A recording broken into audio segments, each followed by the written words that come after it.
बिस्मिल्लाहिर्रहमानिर्रहीम। फरमान मुस्तफ़ा सल्लल्लाहु तआला अलैहि वसल्लम, जो मुझ पर एक बार दुरूद शरीफ पढ़े अल्लाह पाक उस पर 10 रहमतें भेजता है। सल्लु अल हबीब सल्लल्लाहु अलैहि वसल्लम। मुस्कुराना अजीम सुन्नत मुबारक है। राशिद अदारी ख्वाबों की तबीर लेकर पेश खिदमत है और आप देख रहे हैं ख्वाब की हकीकत। एक तबीर सुनते हैं।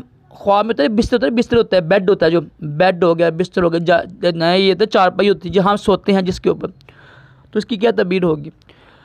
ख्वाब में देखे ना कि बिस्तर देखा है उसने। जो बिस्तर होता है ना, ये औरत होती है, ठीक है। औरत एक वजह बनती, 4 वजह होती हैं इसकी बिस्तर देखना। तो औरत के मतलब होता है बदी या नेकी।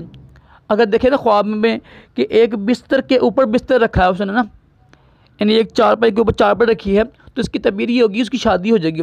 अगर ये कुंवारा है ना तो उसकी शादी होगी। अगर कुंवारा नहीं है, शादीशुदा है ना, तो फिर पहली बीवी को तलाक दे देगा, दूसरी बीवी करेगा, ठीक है। तो कुछ अच्छी तबीर भी, कुछ बुरी तबीर भी है।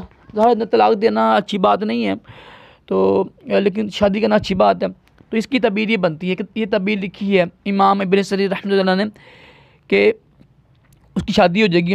अगर शादीशुदा है तो पहले बीवी को तलाक देगा, दूसरी बीवी करेगा। यानी बिस्तर के ऊपर बिस्तर रखे तो जाए नमाज और ना चारपाई के ऊपर चारपाई रखे तो बस सफ़ार भी करें, रब के बारे में दुआ भी किया करें अच्छे ख्वाब बुरे ख्वाब के बारे में। सल्लल्लाहु अलैहि हबीब सल्लल्लाहु अलैहि वसल्लम।